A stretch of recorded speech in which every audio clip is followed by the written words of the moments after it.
এই পুচকে আমাদের মারবে, পুচকে, এই পুচকে কে রে?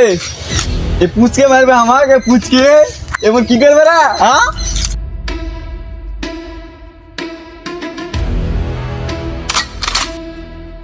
কি এটা? খেলনা বন্দুক? এই খেলনা বন্দুক দিয়ে আমার ভয় ভাই?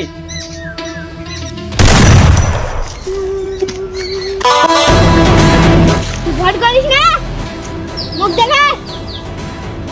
কি রে, তুই মুখ দেখে ভয় পাইস না? ভাই মুখে মারবো, তোর ক্ষমা করে দি। ওই আর কোনদিন তোর কাছে আম খেতে আসিস না। নতুন তো মা